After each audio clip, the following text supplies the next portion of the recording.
Jadi ke atas tu adalah This call is now being recorded. dekat atas tu adalah istilah mandi, dekat bawah tu dekat atas ni istilah mandi. Mandi tu ialah mengalirkan air ke atas badan. Mandi wajib mengalirkan air ke atas badan yang dilakukan apabila terdapat sebab-sebab yang mewajibkan mandi. Okey. Dalilnya ni dah kat sini. Dalil daripada Al-Quran. Wa in kuntum junuban fatahharu, jika kamu berjunub, iaitu berhadas besar, maka hendaklah bersuci dan mandi wajib. Ini perintah Allah kalau kita berhadas besar. Ini hadis Nabi SAW. Ummu Salamah Ummul Mukminin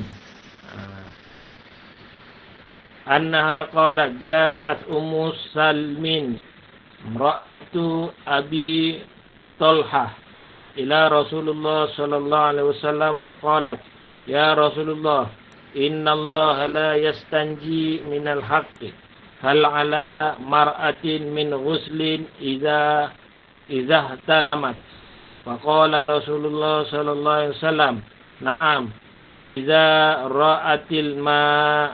Dia kata, terjemahannya Ummu Salamah Ummul Mukminin berkata bahawa Ummu Sulaim isteri Abu Talha menemui Rasulullah SAW lalu berkata, wahai Rasulullah, sesungguhnya Allah Subhanahu Wa Taala tidak malu pada sesuatu kebenaran. Adakah perempuan wajib mandi apabila dia bermimpi, iaitu bersetubuh? Rasulullah SAW pun menjawab, ya, sekiranya dia melihat air mani. Ni untuk perempuan lah. Untuk perempuan, Ummu Salamah ni tanya kepada Rasulullah.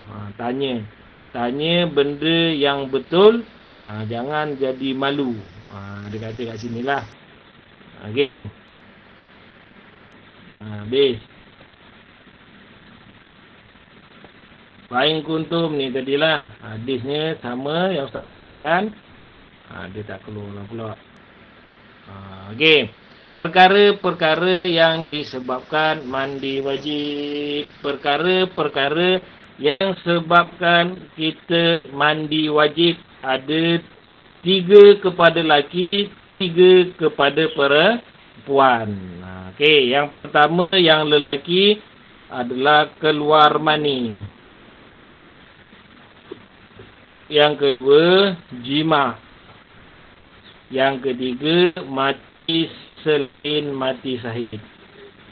Perkara yang wajib mandi bagi lelaki dan perempuan. Ini lelaki ada, perempuan pun ada. Untuk perempuan saja, apabila dia haid,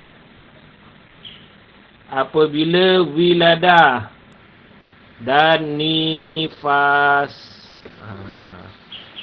Okey. Keluar mani, bersetubuh, kat sinilah.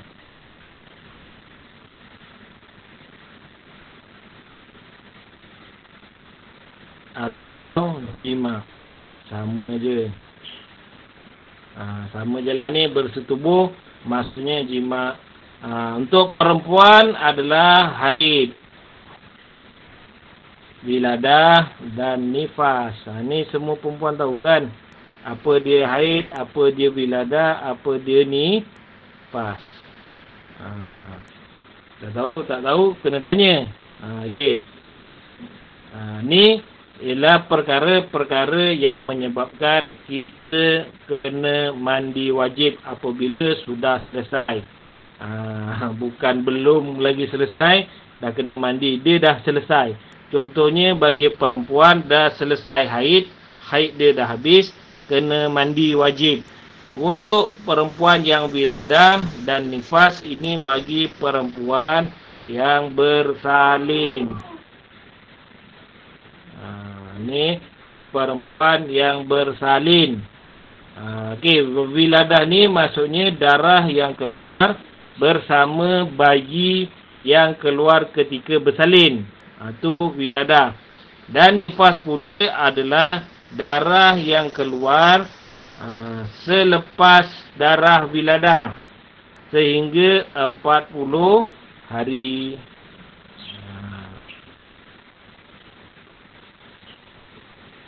Darah yang keluar selepas bersalin sehinggalah 40 hari. Paling banyak lah ini 40 hari ni. Kalau dah habis, dah berhenti darah ni, maka dia wajib mandi. Sebab apa? Sebab apa nak mandi ni? Kan? Sebab apa nak mandi? Sebab kita nak yang pertama sekali, sebab nak solat. Kan? Nak solat. Selagi tak mandi, kita tak boleh solat. Solat kita tidak sah kalau kita tak mandi. Okey, yang ini untuk lelaki dan perempuan. Keluar mani, jima, mati, lain mati syahid. Okey. Haid. Kat sini ditulislah haid ialah darah yang keluar darah kotor yang keluar dari pangkal rahim wanita yang telah balik dalam keadaan sehat pada waktu tertentu. Wiladah ialah proses kelahiran anak sama ada dengan keluar darah ataupun tidak. Ini wiladah. Maksudnya proses tu ada darah ataupun tidak. Apabila lahir je anak daripada ibunya, dinamakan itu adalah wiladah. Nifas, darah yang keluar selepas lahirkan anak atau sudah keguguran yang nyata sebahagian bentuk anak tersebut. Ini darah nifas. Jadi ada darah untuk perempuan ni, ada darah haid, ada darah wiladah, darah nifas. Ada juga lagi satu kat sini, dinamakan dia darah istihadah. Dia lain pula.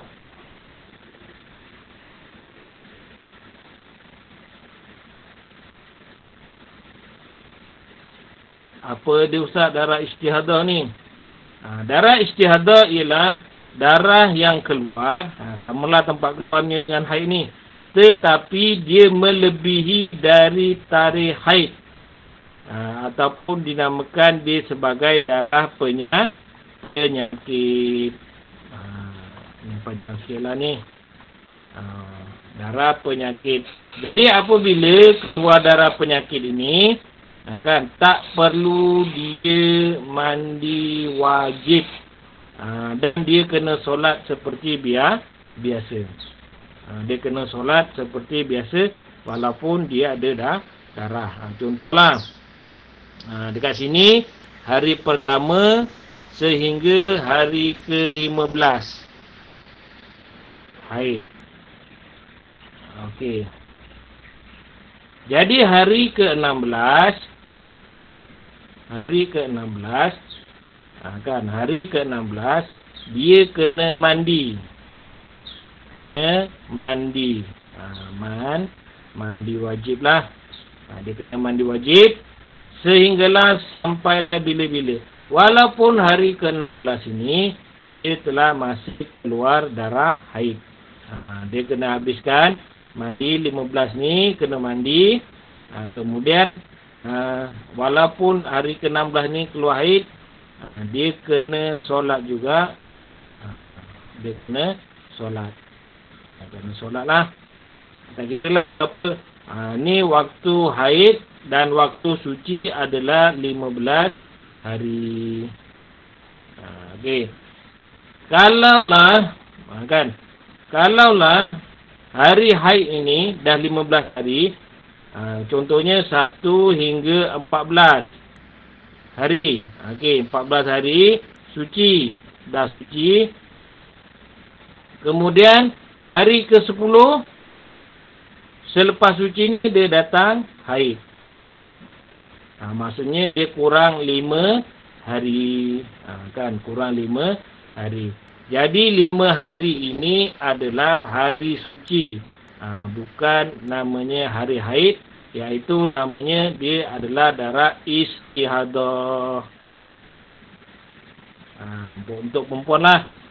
Jangan bantai semua haid. Kan? Semua haid tak boleh. Sebab dia waktu suci selepas tarikh haid adalah 15 hari paling minimum. 15 hari minimum. Kalau lebih tu dah kira lebih lah. Contoh kalau suci, lepas tu 10 hari, hari ke-11 tu dia datang haid lagi. Jadi hari ke-11, 12, 13, 14, 15. Kan? Jadi hari yang ke ni, selepas ni, ini adalah namanya darah istihadah. Bukan darah haid. Hari yang ke-16, barulah masuk hari pertama haid. Okey. Banyak dah Ustaz penting. Okey. Ada faham tak ni? Ustaz tak tahulah korang faham ke tak. Ustaz cakap seorang-seorang pun seorang-seorang lah. Pening Ustaz. Tak apalah. Okey, larangan semasa berhadas besar. Ni kata kan, darah istihadah ialah darah penyakit yang keluar dari pangkal rahim wanita. Darah ini keluar pada waktu selain waktu haid dan nifas. Darah ini berbeza warna dan kepekatannya dengan haid. Darah ini bukan perkara yang wajibkan mandi. Ni darah haid, darah istihadah lah ni. Okey. Larangan ketika semasa berhadas besar. Yang pertama sekali, larangan ketika berhadas besar bagi lelaki dan perempuan, iaitu solat. Tak kira solat apa, solat fardu ke, solat sunat ke dan sebagainya. Kalau dinamakan solat, apabila berhadas besar, tak boleh. Yang kedua, berhenti atau duduk di dalam masjid. Tempat orang yang sembahyang tu, dewan sembahyang. Bukannya tempat yang lepak-lepak kat luar. Okey. Yang ketiga, tawaf. Membaca, menyentuh dan membawa Al-Quran. Ni untuk yang haid, yang ni lah. Tak boleh. Empat perkara yang tidak boleh untuk lelaki dan perempuan. Larangan kan, solat fardu dan solat sunat, berhenti atau duduk dalam masjid, tawaf, membaca, menyentuh, membawa mazhaf Al-Quran. Selagi dia belum mandi wajib, empat perkara ni tidak boleh dilakukan. Kalau dia lakukan, maka dia berdosa. Ustaz, nak solat pun berdosa ke Ustaz? Kan jelah, sebab dia masih lagi dalam keadaan yang orang kata kotor lagi, belum bersuci. Jadi empat perkara ni nak kena buat, kena suci daripada hadas kecil dan besar. Apa dia hadas kecil? Hadas kecil ni lah yang perkara yang membatalkan wuduk. Tu hadas kecil. Jadi hadas besar ialah perkara yang menyebabkan mandi. Jadi kena bersih. Empat perkara ni kalau nak buat, kena suci daripada hadas kecil dan hadas besar. Kena buat semua. Okey. Sambungan pula lagi. Larangan tambahan ketika haid dan nifas bagi wanita. Tambahan puasa fardu atau puasa sunat. Untuk perempuan lah. Kalau lelaki boleh puasa. Lelaki boleh puasa. Contoh kat sini malam Ramadan. Ramadan. Okey, malam Ramadan. Malam dia kira contoh dia bersetubuh. Laki bini lah. Laki bini. Malam Ramadan dia bersetubuh. Siang dia pukul 6.30 baru tersedar. 6.30 ni dah habis waktu imsak. Kan dah habis waktu imsak, dah waktu subuh. Jadi dia kena mandi. Dia kena mandi untuk solat subuh. Jadi puasa dia kena teruskan. Boleh lagi puasa sebab tak ada larangan untuk berpuasa bagi lelaki.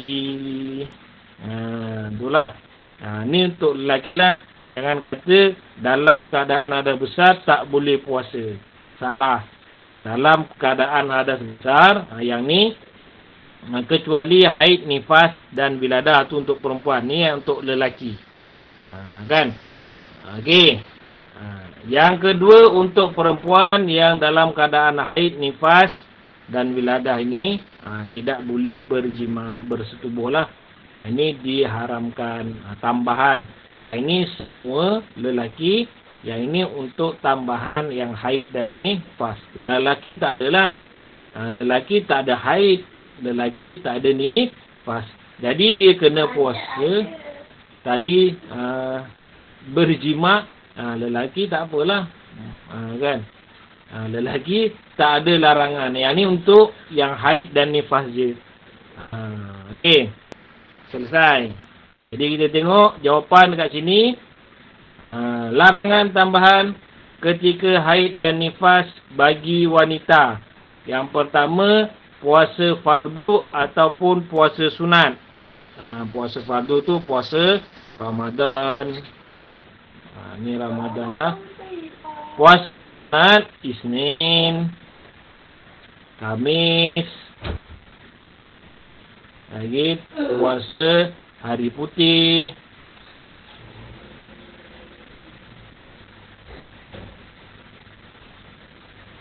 Setiap bulan 3 hari di pertengahan setiap bulan.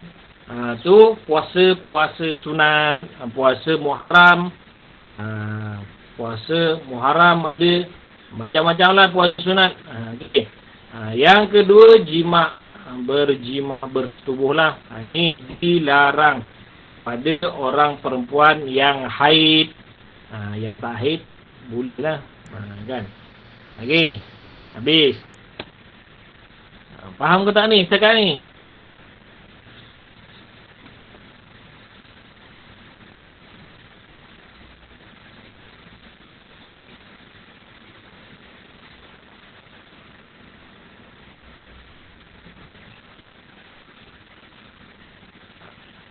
Okey, dia kata cara rukun dan perkara sunat ketika mandi wajib. Dia rukun dia ada 2 je. Rukun yang kuning ni ada 2, senang je. Yang pertama sekali niat mandi wajib. Macam mana niatnya? Sahaja aku mandi wajib kerana Allah Ta'ala. Itu satu. Ataupun sahaja aku mengangkat hadas besar kerana Allah Ta'ala. Nawaitul ghusla akbari lillahi ta'ala.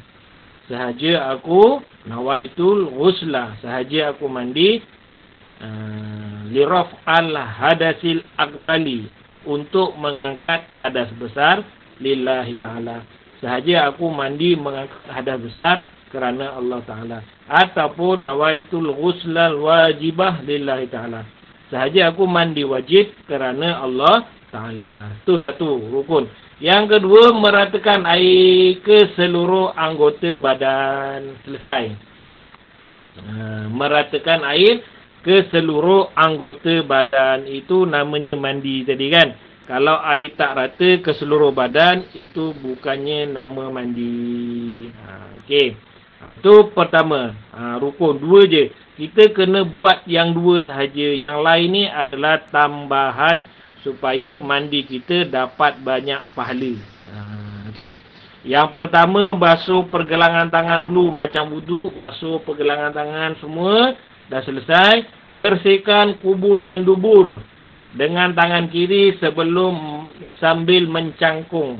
Ini kena bersihkanlah. Bagi keluar semua. Kalau darah haid, bagi keluar tengok bersih. Kalau lepas berjima, lepas bersetubuh, Kena basuh juga, ataupun kalau ada yang kotoran-kotoran tu kena bersihkan dulu. Bersihkan tangan dengan air. Bersihkan kemaluan kita, basuh pula tangan. Kemudian berwudu. Senanglah ni. Berwudu dahulukan menjirus anggota badan sebelah kanan. Sebelah kanan siram dulu. Kalau pakai shower macam mana? Kau duduk je lah terus lompat dalam bawah shower tu.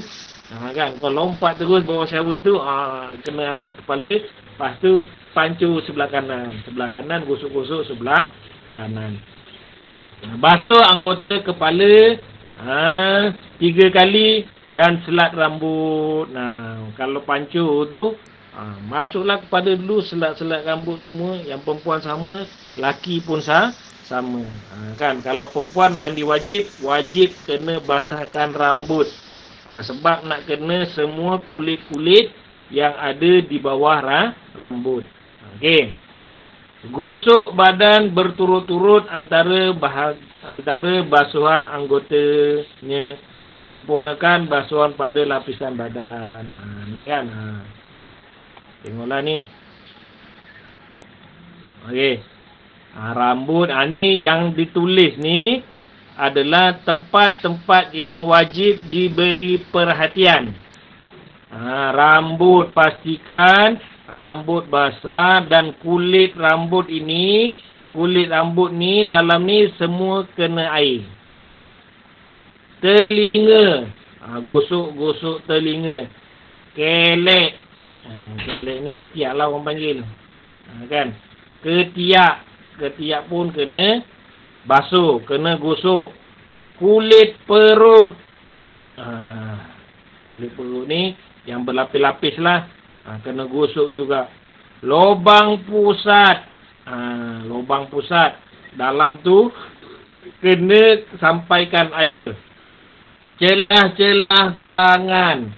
Kat tangan ni, celah-celah dia kena sampaikan air juga. Celah ke belakang. Kat sini lah. Kalau pakai kain, pakai tempat kain basah tu, sini pun kena sampaikan air. Yang seterusnya, kaki.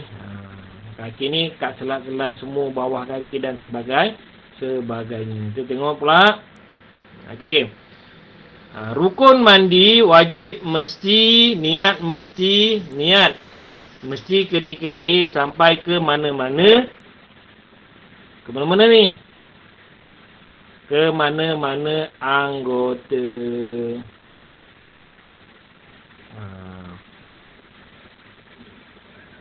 Niat. Nombor 1, niat. Bila niatnya? Apabila air sampai ke mana-mana anggota badan.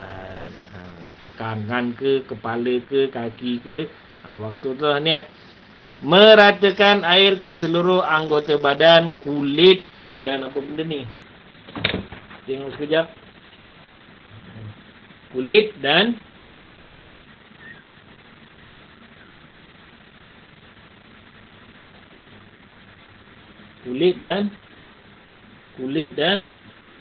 kulit isi dan kulit. Kulit dan rambut.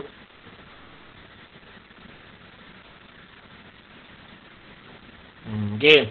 Meratakan air. Rukun yang kedua, meratakan air. Ke mana? Ke seluruh anggota badan, kulit dan rambut. Perkara-perkara sunat. Basuh pergelangan tangan, bersihkan kubul dan dubur dengan tangan kiri sambil mencangkung. Basuh tangan, berwuduk, mandukan anggota sebelah kanan, basuh kepala 3 kali, selat rambut, gosok berturut-turut antara basuhan anggotanya, sempurnakan basuhan lipatan badan. Anggota perlu diberi perhatian ketika diwajib. Tangan, kaki, rambut, telinga, lubang pusat, kulit, perut, ketiak, celah kangkang. Semua kena ambil perhatian. Okey. Habis dah Ustaz? Habis? Belum lagi. Sikit lagi. Last. Hikmah mandi wajib. Dia sampai mandi sunat ni kan. Hikmah mandi wajib. Assalamualaikum warahmatullahi wabarakatuh. Alhamdulillahirabbil alamin. Wassalatu wassalamu ala rasulil asrafil anbiya'i wal mursalin wa ala alihi washabihi ajmain. Murid-muridku apa benda lah, semua banyak ni. Kan. Okey, kita tengok yang ni je lah. Yang ni je. Apa benda ni? Hikmah mandi wajib. Yang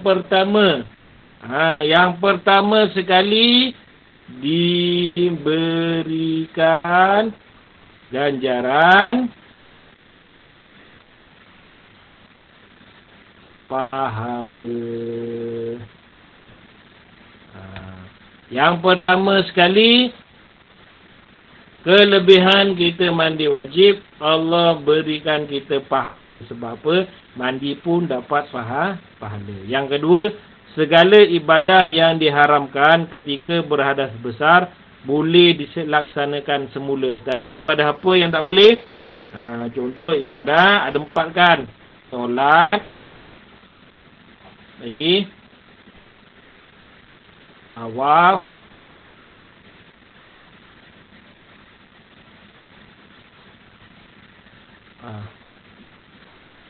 waf, baca, pegang, bawa Quran. Ni. Jadi ada 3 ibadah yang tak boleh kita lakukan. Yang keempat, duduk dalam masjid. Duduk dalam masjid. Okey. Jadi ada 4 ibadah yang tak boleh kita laksanakan. Dan apabila kita selesai mandi, maka kita boleh laksanakan semula ibadah-ibadah ini. Okey. Yang ketiga, apa? Dah mandi, dapat kesegaran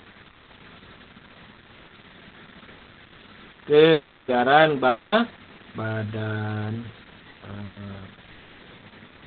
Kesegaran badan yang lesu. Tak.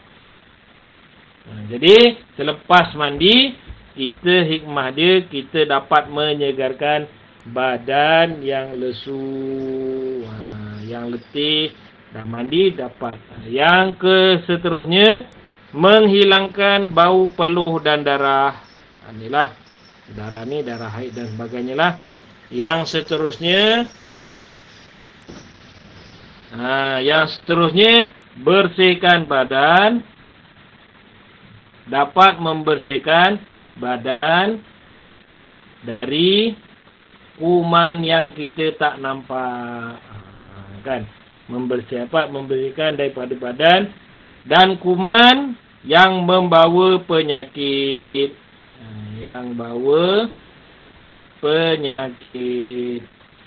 Ini kelebihan kita mandi. Kan? Siapa tak mandi pagi ni, badan dia tak segar. Itulah. Kan?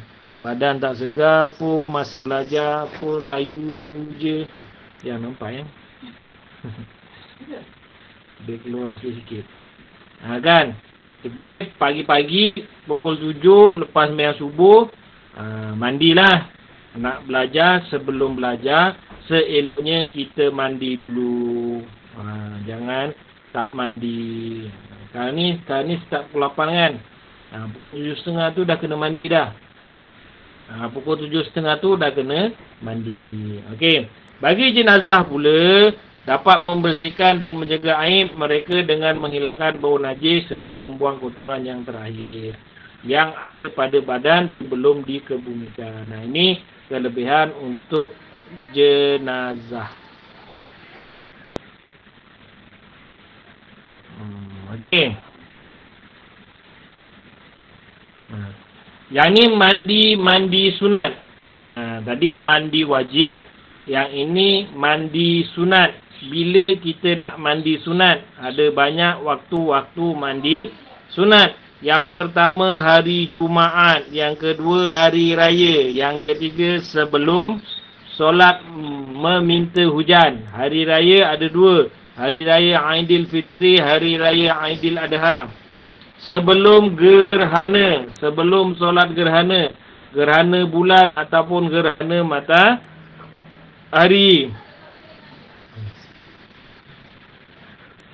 Selepas mandikan jenazah, berkaitan dengan ibadah haji selepas masuk Islam, sembuh daripada penyakit gila ataupun pitam. Haji sebelum memakai ihram, sebelum berwukuf, sebelum melontar jamrah, sebelum masuk ke Madinah. Ini waktu-waktu mandi sunat yang boleh kita mandi. Biasa kat sinilah hari Jumaat, kan? Hari Jumaat ni mandilah hari Jumaat yang lelaki bila waktu dia subuh sampai waktu tengah hari. Ni waktu mandi sunat. Hari Jumaat, waktu dia waktu subuh, nak sembahyang subuh tu mandilah. Boleh. Saya sunat hari Jumaat kalau Allah Ta'ala niat. Kalau tak niat, dapat pahala. Kena niat. Ataupun selepas pukul 8 ke, pukul 9 ke, pukul 10 ke, nak pergi masjid waktu solat Jumaat. Kan? Kenapa mandi? Sebab dapat pahala sunat hari Jumaat. Sebelum pergi solat Jumaat, kena mandi sunat. Okey. Tanya Ustaz, hari raya. Bila hari raya? Hari raya, waktu subuh, sampailah solat hari raya. Solat hari raya. Kalau pukul 8 lah. Pukul 9 lah. Solat hari raya ni boleh waktu duha. Pukul 8, 9, 10, 11. Tu boleh solat hari raya. Waktu-waktu tu boleh. Jadi sebelum solat hari raya, kita boleh mandi sunat Aidilfitri ataupun Aidil Adha. Ustaz, saya sembahyang. Yelah, sembahyang aja tahun ni dengan tahun lepas kan. Lepas tu pun tak mandi. Mandilah. Setahun sekali je. Hari Aidilfitri, hari Aidil Adha, nak dapat sunat mandi tu setahun 2 kali je. Okey. Sebelum solat meminta hujan. Ni hujan adalah tak adalah minta hujan. Gerhana sebelum solat gerhana, selepas mandikan jenazah. Ini untuk mandi. Yang ni ibadah haji lah. Ibadah haji lepas masuk Islam. Sampai berapa? 9.40. Lebih dah bagi kerja je. Lagi. Dah habis. Yang ni, tadilah solat Jumaat. Tak sebut jugalah. Solat Jumaat, solat Aidilfitri, Aidil Adha, solat jenazah, solat gerhana matahari, sebelum solat minta hujan, sembuh daripada gila pitam, selepas masuk Islam berkaitan dengan haji, sebelum ihram, sebelum berwukuf, sebelum melontar jamrah, sebelum masuk ke Mekah ataupun ke Madinah. Ini semua tempat-tempat yang boleh kita solat ataupun kita mandi wajib. Selain yang ini, selain sunat dan wajib, jadi kita mandi apa namanya? Mandi setiap hari. Waktu pagi mandi, waktu siang mandi, waktu malam mandi, waktu semula mandi, balik sekolah mandi, pergi sekolah mandi, semua mandi. Pergi mall mandi, balik mall tak mandi. Kan? Dia sayang wangi-wangi nak pergi mall tadi. Balik mall dia sayang wangi-wangi tu. Banyak wangi mahal dia tak mandi. Jadi tu mandi apa? Mandi sunat. Mandi sunat ni. Yang lain selain yang saya sebut ni. Yang selain yang saya sebut adalah mandi harus. Ada macam-macam mandi harus. Haruslah mandi harus. Kau suka hati lah kau nak mandi ke tak mandi. Pagi ni kan nak pergi sekolah. Nak pergi sekolah online PDPR. Pulanglah nak mandi ke tak mandi. Harus, tak berdosa. Harus ni buat ada apa, tak buat pun tak buat, tak jadi apa. Boleh. Sebab tu tak mandi. Tapi kalau hikmah mandi tadi, sebelum pergi sekolah, kita mandi, dapat kebersihan badan, menjaga kebersihan, menjaga daripada penyakit, badan lesu. Tu kelebihan mandi. Kan? Jadi, kita ada 3 mandi. Yang pertama, mandi wajib. Yang kedua, mandi sunat. Yang ketiga, mandi harus. 3 je. Tak ada mandi makruh, tak ada mandi haram. Kecuali dia pergi curi air orang, lepas tu dia buat mandi. Itu mandi, bukan mandi haram lah. Itu perbuatan haram kerana mencuri air. Kan? Mandinya tak haram. Yang haramnya mandi sebab pakai air orang lain. Mandi itu tak haram. Yang haramnya mencuri. Itu haram lah. Okey. Jadi ada 3 je mandi sunat. Ada 3 je jenis mandi. Ada 5. 3 je jenis mandi. Habis. Ada nak tanya? Tak ada. Tak ada. Boleh faham? Boleh kau Ustaz dah cuci banyak. Semalam pun dah buat kan? Semalam pun dah buat mandi kan? Okey. Kalau tak ada nak tanya, nak kerja tak? Sekejap saya tengok. Kita hari kita bagi kerja lah sikit ni. Ni ada ni ujung ni. Ni lah. Ada ni ujung ni. Ni tak boleh conteng. Tak ada pen.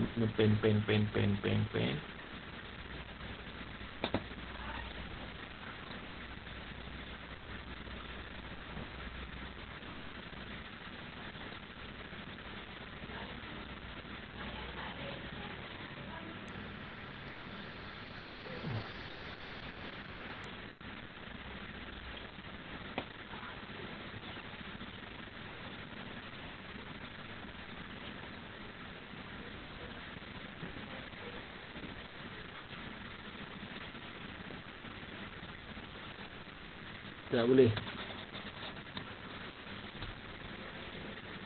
Okey. Kat sini lah ini. Tak apalah. Nanti kita jumpa lagi pada hari Isnin. Pada hari Isnin ni kita masuk bab